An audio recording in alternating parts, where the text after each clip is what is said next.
Two men on either side of a cliff 100-meter high.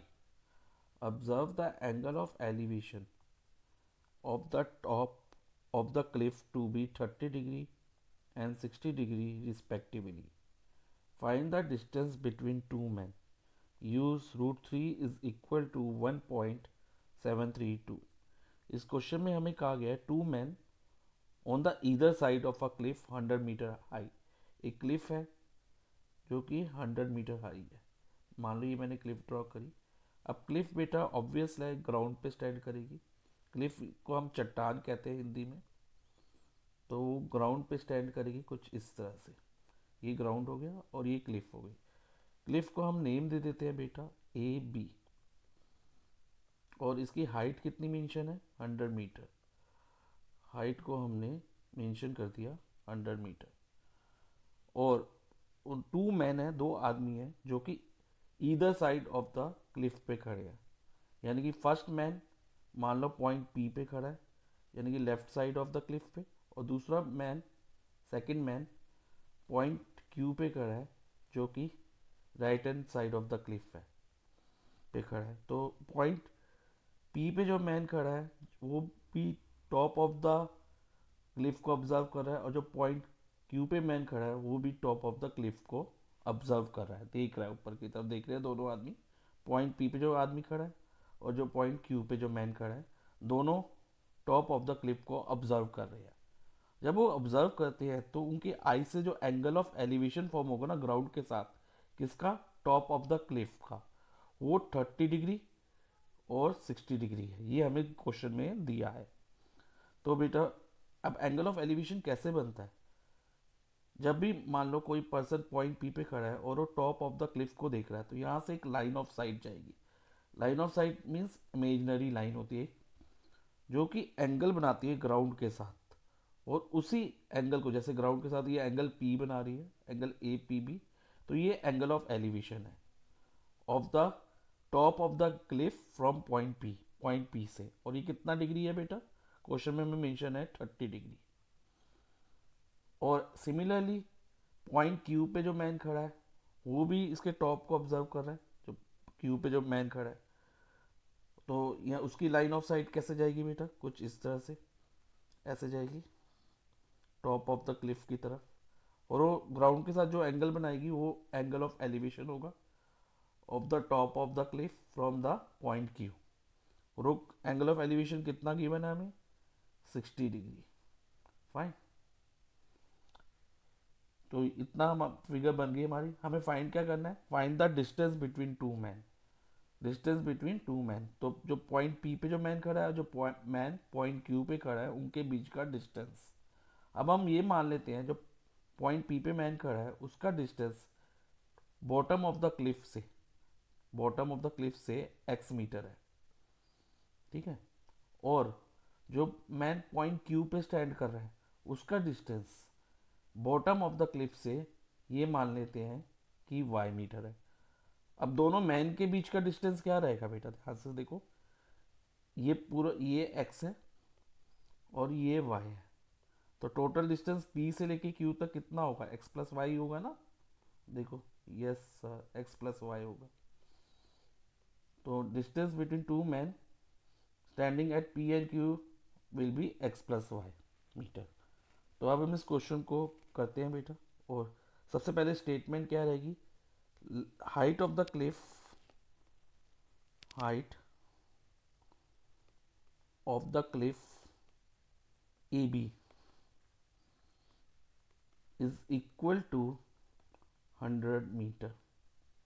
Okay. और late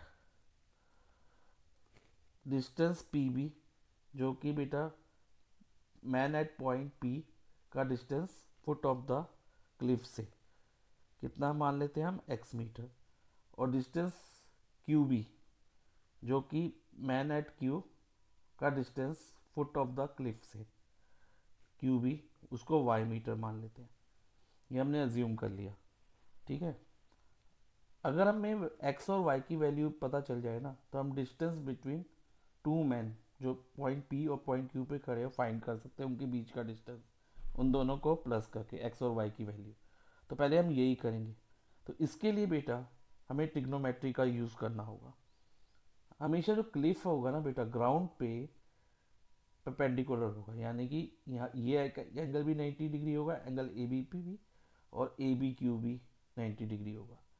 तो अब हम लिखेंगे right triangle A B P में, पहले देखेंगे in right triangle A B P में जो एंगल बी 90 है तो इसके अपोजिट वाली साइड हाइपोटेन्यूज होगी ए पी हाइपोटेन्यूज होगी।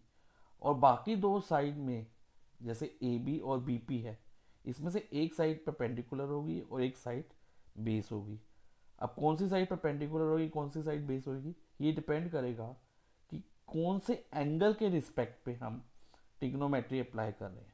मान लो हम एंगल पी के रिस्पेक्ट पे ट्रिग्नोमेट्री अप्लाई करेंगे, क्यों? क्योंकि हमें ये एंगल पी की वैल्यू दी हुई है।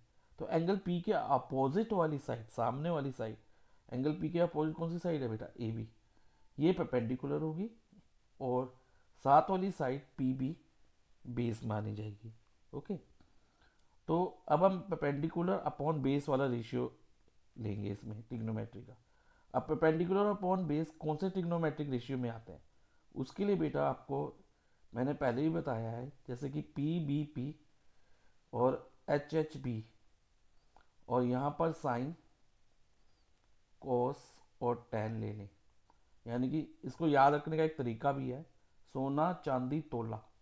साइन कोस टैन के लिए सोना चांदी तोला, और पीबीपी एचएचबी के लिए पंडित बद्री प्रसाद हर हर बोले। इससे आप याद रख सकते हो, P for perpendicular, B for base, और एच फॉर हाइपोटेन्यूज। अब देखो बेटा परपेंडिकुलर अपॉन बेस कौन से रेशियो में आ रहा है? टेन में ही आ रहा है ना? यस सर, टेन में आ रहा है। तो हम ट्रिग्नोमेट्रिक रेशियो टेन यूज करेंगे इसमें। तो हम लिखेंगे in right triangle A B P, right triangle A B P में tan 30 degree is equal to A B upon B P.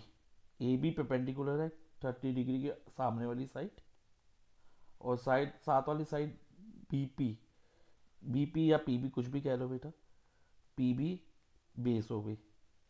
अब tan 30 अगर आप ट्रिग्नोमेट्रिक टेबल में से देखोगे तो tan 30 की वैल्यू जो होती है ना, वो होती है 1/√3। ठीक है, tan 30 इज 1/√3। और ए बी कितना है? 100 मीटर, और पी बी एक्स है। अब क्रॉस मल्टीप्लाई कराओ तो x इज इक्वल टू कितना आ गया बेटा? 100√3 हो जाएगा।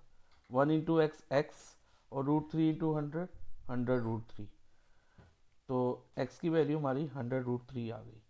अब हम लेंगे in right triangle A B Q, in right triangle A B Q, इसमें बेटा कौन सा एंगल ले रहे हैं हम? 60 degree, angle Q. Angle Q के सामने वाली साइड ए बी परपेंडिकुलर है, और साथ वाली साइड बी क्यू या क्यू बी बेस है। तो इसमें भी बेटा परपेंडिकुलर और बेस इन्वॉल्व है, तो हम टेन को ही लेंगे, ट्रिग्नोमेट्रिक रेशियो टेन कंसीडर करेंगे। यानी कि tan 60 degree is equal to A B upon B Q हो जाएगा। ओके, अब tan 60 की ट्रिग्नोमेट्रिक टेबल से वैल्यू देखो तो बेटा इट इज √3, और ए बी हमारा 100 मीटर है, और बी क्यू कितना है?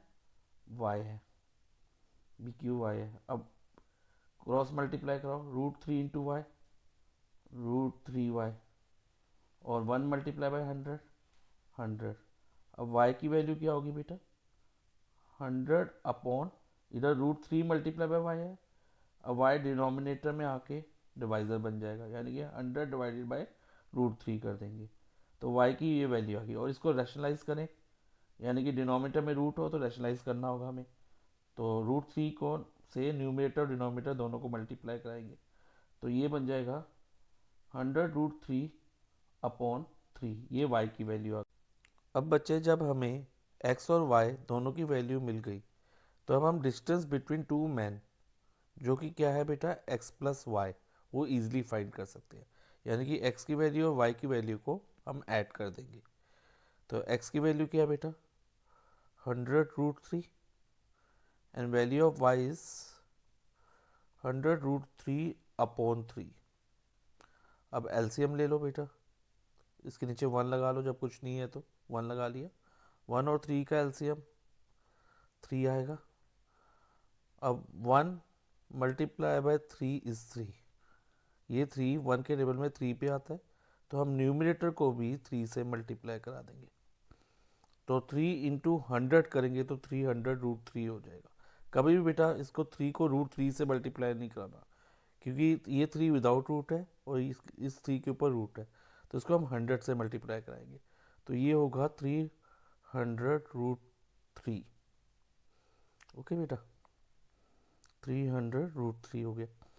अब प्लस, अब 3 के टेबल में ये जो 3 एलसीएम 3 आया, ये 3 के टेबल में कब आता है, 3 पे 1 पे आता है, 3 1 दा 3। तो 100 इस न्यूमिनेटर को 1 से मल्टीप्लाई करा देंगे। तो any number multiply by 1 is same number, तो यहाँ पर हमारे पास 100√3 ही रह जाएगा।